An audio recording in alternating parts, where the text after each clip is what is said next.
boa tarde, tudo bem? Meu nome é Michel Piton. Hoje vamos falar um pouco sobre as interfaces humanas e inovadoras, né, no mercado. Já pensou em como vamos interagir com a tecnologia no futuro? Vamos trazer hoje algumas ideias, algumas tendências e também desafio, né? Então fica comigo que hoje vai ser bem interessante. Contamos hoje com a presença do nosso ilustríssimo Wilson Mendes. E aí, Wilson, tudo bem? Fala um pouco sobre você. Pessoal, tudo bem? Fala um pouco sobre você aí. Trabalho com tecnologia, desenvolvimento web há 15 anos. Trabalhei em diferentes empresas, algumas empresas já consideradas de grande porte, como a Atlassian, por exemplo, uma empresa considerada das FANGs. E estou aqui hoje com vocês para compartilhar um pouquinho de conhecimento. Isso aí, muito bom, muito bom. Fico feliz. Então vamos lá, né? Temos algumas perguntas aqui para você. Vamos começar com a bem básica, né? Sei que você deve se sair bem, então vamos lá. O que são interfaces inovadoras e por que elas estão se destacando hoje em dia? Apesar de parecer simples inicialmente, não é nada simples. Pra vocês terem uma ideia, eu estou agora falando com vocês aqui em São Francisco.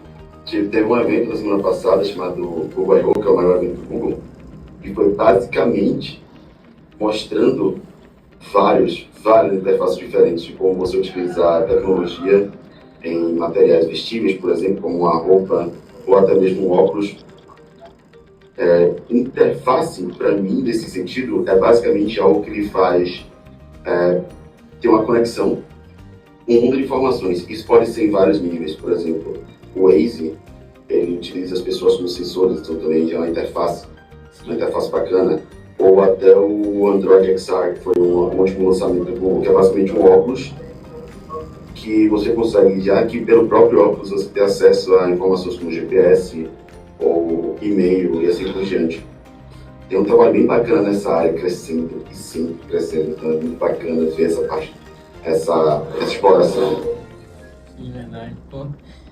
Sim, verdade, eu vejo bastante, né, essa tecnologia hoje com a questão do óculos, eu sei que vai crescer bastante também.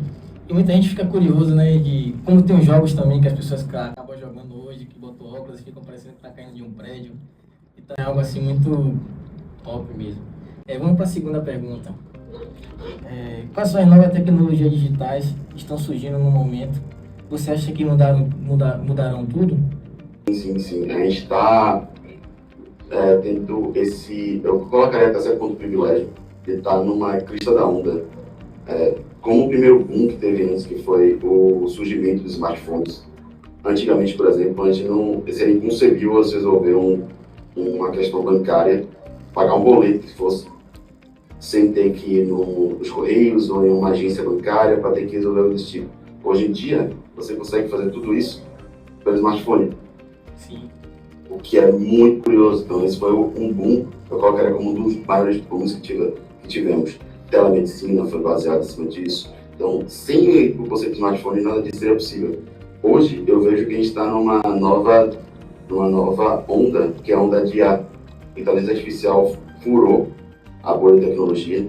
Então, se você falar com pessoas que não trabalham necessariamente com a área da tecnologia, por exemplo, psicólogos, pessoal de medicina, que foi o nascimento dos smartphones. Então, é muito curioso pensar umas vidas antes da utilização de smartphones, tipo, ia no banco para resolver problemas bancários, ao invés de simplesmente pegar o celular e ter tudo na ponta da mão, na ponta dos dedos e tudo certinho. Então, coisas como resolver coisa de banco, pagar uma fatura, coisas que são muito triviais, até tipo, acessar a internet na rua, você ter que andar com um notebook ou tipo. Isso abriu uma gama de possibilidades. Hoje, eu acredito que a gente está vendo uma onda muito forte, em específico com o surgimento não surgimento, na verdade, mas o crescimento da inteligência artificial, da integração da inteligência artificial no nosso dia a dia. Quando você falava antes, lembrando sempre que a inteligência artificial é um conceito dos anos 50. Tem um livro muito conhecido, que foi criado naquela época, mas não se tinha poder computacional, então os computadores não estavam aptos para rodar coisas que rodamos hoje. O conceito de inteligência artificial hoje é conhecido por pessoas que nem são da tecnologia, então você consegue falar com algumas outras pessoas em várias áreas sobre ChatGPT, ou Gemini, ou qualquer outro similar, que todos eles são baseados em um modelo específico, conhecido como LLM, e daí por diante. Quando você começa a integrar isso em outras áreas, vamos colocar então, por exemplo, na tecnologia, você consegue no nosso dia a dia, como desenvolvedor, tem editores que já têm essa integração direta, como por exemplo, que é o muito famoso, que é o Cursor, ou até os plugins para outros editores, que você consegue utilizar essa inteligência artificial como uma pessoa trabalhando em conjunto com você. Então você consegue fazer esse trabalho pareado junto com a tecnologia.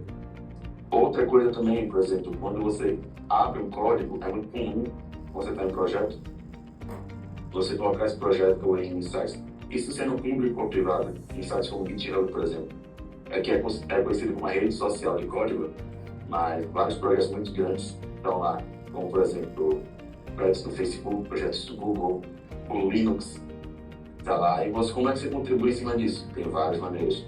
Tem também revisores, então pessoas para aprovar essa alteração. Tem também a inteligência artificial dando suporte a isso.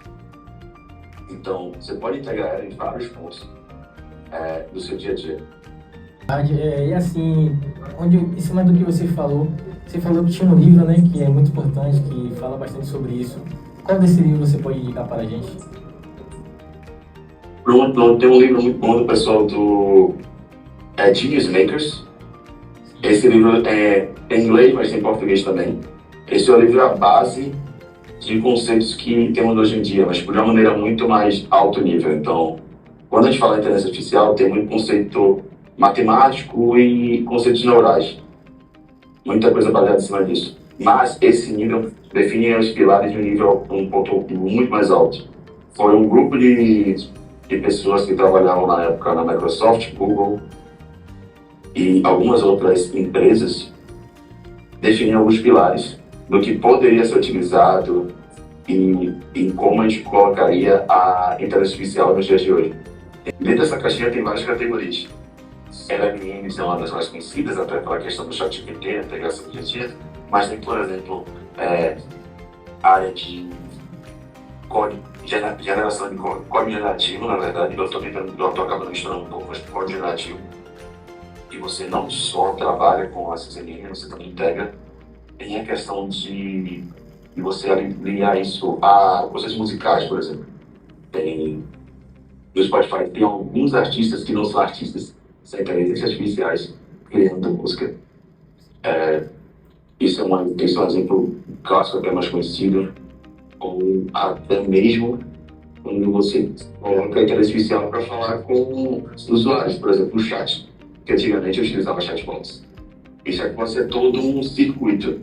Eu acho que a melhor analogia de colocar com o chat e explicar os chatbots é um script, um roteiro que uma pessoa que trabalha pela marketing tem. Se você precisa disso, eu te dou essa resposta, mas se passar desse ponto, eu preciso passar para um humano. A inteligência artificial consegue entender a sua linguagem com toda a potência da linguagem. Por exemplo, a gente tem um conceito a gente tem a parte de cada estado do país fala de uma maneira diferente. Tem as questões específicas do estado, o baianês, por exemplo. E você vai falar com a inteligência artificial, ela vai entender isso. E ela vai te dar uma resposta muito otimizada, baseada nas suas necessidades. Me diga uma coisa, você acha que numa dessas que estão chegando agora, você acha que qual uma delas pode surpreender a gente? Atualmente, no momento atual, claro que é uma corrida, então daqui semana que vem as coisas podem mudar, mas atualmente a melhor do mercado é a do Google, chamada Gemini. Sim. Se escreve Gemini. Sim, sim. Ela está sendo utilizada basicamente no maior buscador do mundo. Tem integrações diretas, tem outros pontos que eles estão integrando internamente. Então, todas as ferramentas do Google estão utilizando o Gemini por debaixo dos panos. Eu acredito que é o maior case de sucesso até comparado a outras empresas. Top, velho. E assim, já encaixando já, né, com a segunda pergunta, eu queria te perguntar assim, qual é a nova tecnologia, a forma de a gente interagir com ela? Você acha assim que ela pode nos transformar na nossa rotina? Demais, tipo, tem vários cenários. Vamos pensar aqui num caso, por exemplo, há 10 anos atrás, eu comecei na área de computação há 15 anos. Então, eu tive que aprender muita coisa sem ter toda essa informação que temos hoje em dia. Hoje, para quem começa, o conhecimento é absurdo. E aí, vamos pegar um pouco contar um pouco da minha história e envolver isso, porque vai chegar no final bacana. Eu acredito muito na ideia de compartilhar conhecimento como ferramenta de mudança de vida, certo? Então, vamos pensar na população brasileira, no nosso cenário real. Muitas pessoas não falam inglês. Isso é uma barreira. E quando você pega uma ferramenta dessa, que ela consegue, coisa simples, até tipo, eu quero ler esse texto, quero pegar essa informação, me traduza. Isso por si só já é uma mudança. Mas vamos começar um pouco mais. Acabou de ser lançado na semana passada uma ferramenta que pode ser integrada diretamente a uma videochamada, por exemplo, o mês que a gente está fazendo, e eu estou falando com uma pessoa dos Estados Unidos, eu falando em português, a pessoa falando em inglês, e a gente se entendendo, tradução em tempo real. Ou então vamos pegar aquela situação, uma situação muito mais complexa. A Índia, por si só, ela tem mais de 1000 línguas e dialetos. Então quer dizer que se você sai de um bairro para outro, basicamente você fazer uma viagem de um país para outro. Tem famílias que não se comunicam entre si, porque não tem essa comunicação. Não tem esse conhecimento de uma língua para outra. Isso é democratização, é inclusão de pessoas no dia a dia. Até quando a gente vai para populações indígenas, que o conhecimento é muito focado no verbal, você consegue ter tudo isso documentado e compartilhado com outros. É surreal. Eu realmente acredito que o momento que a gente está passando agora, que estamos vivendo, vai ser um divisor de águas. Verdade, e assim, nessas aplicações que tem hoje em dia, me diga qual delas tem potencial de ajudar quem mais precisa? Mas, por exemplo, tem essa de vídeo chamada algumas outras que podem ajudar por padrão. Tem uma chamada Notebook LLM, que você consegue pegar um arquivo, um documento, colocar ali para pessoas que precisam estudo ou conhecimento específico, ou ir para um ponto legal. Vamos pegar aquele livro de 1.500 páginas. Você precisa fazer um estudo em tempo curto. Um resumo, ou até fazer perguntas diretas em cima daquilo. Você fornece informação para a inteligência, para a ferramenta, e a ferramenta vai responder baseado nas suas necessidades. Da melhor forma possível, com a melhor explicação, e você vai falando, mas eu quero um pouco mais disso, um pouco mais daquilo, como é que eu faço? Isso é um ponto. Então, pensar pessoas que têm qualquer tipo de deficiência motora, deficiência auditiva, você vai ver se você utilizar essas ferramentas para acessibilidade.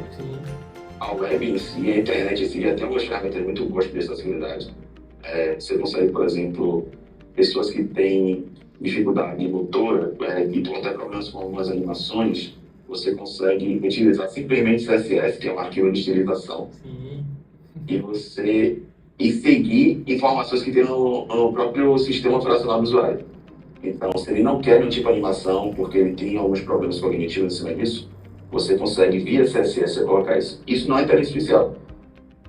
Como, por exemplo, você ir num site e colocar um site de notícias. Eu tenho um pouco de deficiência visual e eu gostaria de ler aquele conteúdo. Tem ferramentas já na linguagem JavaScript que consegue já ler aquele conteúdo para você. Isso ainda não é inteligência artificial.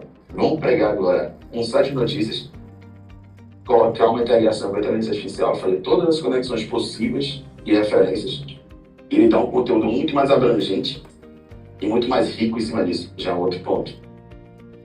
Locomoção. Você utilizar a questão da ferramenta de inteligência artificial com hardware real, já é algo factível.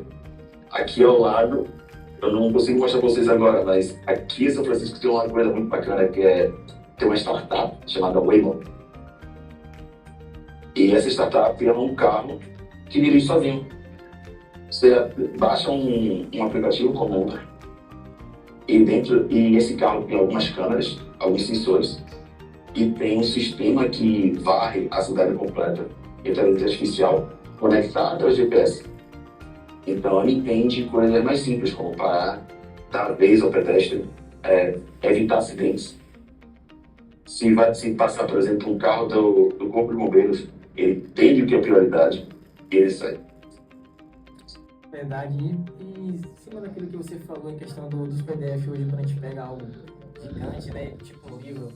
Às vezes mesmo eu estou estudando e aí tem bastante PDF assim para ler, e aí eu uso, né, essa inteligência artificial para tentar resumir, me dar os tópicos mais importantes, tipo, maiores exemplos para mim poder assimilar melhor, entender melhor o assunto também.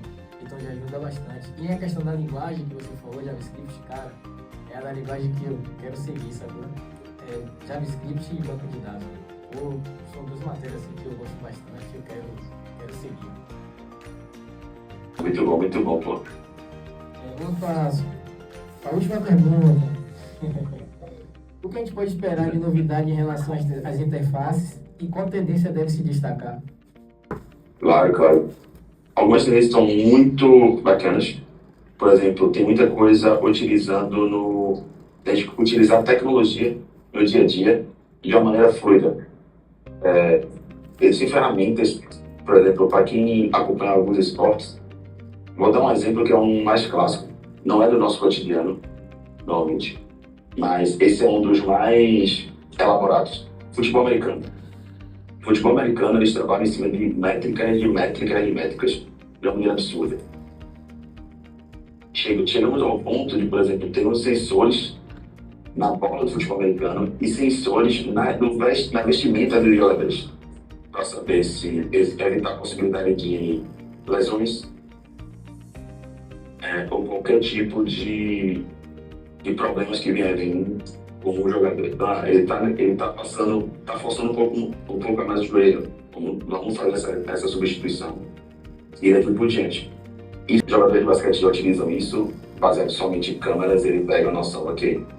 Se você tem que fazer esse arco, esse momento que precisa fazer, você precisa melhorar um pouco no como você utiliza seu braço, fortalecer esses músculos e assim por diante. Óculos já é uma coisa que a gente já conhece há alguns anos, mas vem melhorando.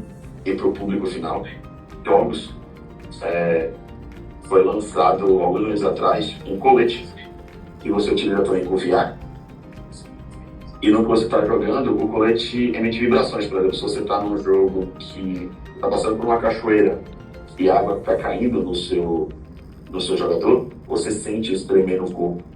Então, o conceito de imersão está muito maior.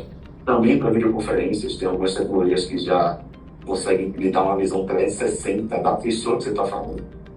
Tentar cada vez mais quebrar barreiras com tecnologia para ser algo já trabalhado.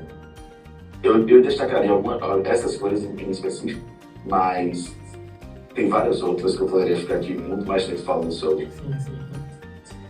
Assim, na sua visão, qual dessa tendência vai transformar na sua rotina, tanto pessoal como profissional? Em específico, atualmente, o conceito de LLM pegada no dia a dia do desenvolvedor e deep learning. Existem formas de você fazer a própria máquina se alimentar baseada em informações, mas também criar informações a partir daquelas. Para desenvolvimento de software é absurdo.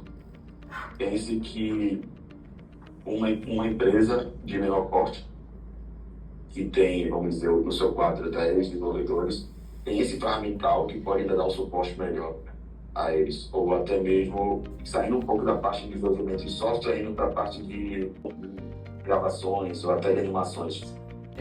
Cara, quero te agradecer por tudo, por cada palavra aí, por cada ensinamento. Então, foi muito importante para aqueles que estão assistindo também, para muito mais ainda para mim, cara. Então, quem não sabe, né, a gente é da família, então eu fico muito feliz, cara. Obrigado. Fico muito feliz, cara, em falar com você e cada aprendizado. E quero agradecer mesmo de coração pela atenção que o senhor deu a todos aqui que estão assistindo também. E só mais uma coisa, para quem deseja atuar na área ou aprofundar os estudos, qual conselho você daria? Eu diria, foque em uma área, estude a base, estude os conceitos. Temos ferramentas que vão fazer muitas coisas hoje em dia. Daqui para frente, por exemplo, escrever código está se tornando algo mais feito pela ferramenta até do que pelo ser humano. Temos outras questões que a gente vai estar focando pela frente. Essa é a minha leitura. A escrita de código tem uma velocidade dos prompts de inglês que você escreve comandos específicos. Eu quero que eu estou rodando um aplicativo, ele já existe, mas eu preciso mudar essa funcionalidade. Em cima disso, você dá um comando para a máquina, você vai aprimorando essa conversação, basicamente uma escrita. Você vai aprimorando essa conversa com comandos e você vai revisando. A cada dia que passa, com essas ferramentas, vão ser necessárias uma senioridade muito maior em cima disso. Então, esqueça, você vai ver muita coisa, muita ferramental, muita coisa nova. Solte na base, isso vai dar muito suporte daqui para frente. Tá? Tecnologia, lógica, linguagens de mercado. Diante, está no mercado, pronto. Procure mentorias, é bacana, principalmente no início. Por exemplo, não importa o seu nível, se você puder ter um mentor, é muito interessante. Mentor de carreira, de qualquer outra coisa. É basicamente compartilhar conhecimento e se envolve em comunidades. Na verdade, a aprendizagem é constante, né? A gente está sempre buscando, sempre querendo aprender coisas novas, tentar entender melhor. Então, as pessoas com mais experiência também, a gente está sempre se comunicando, sempre presente nesse momento. Demais. Muito obrigado, Obrigadão mesmo, então. Eu que agradeço. Pessoal, até mais.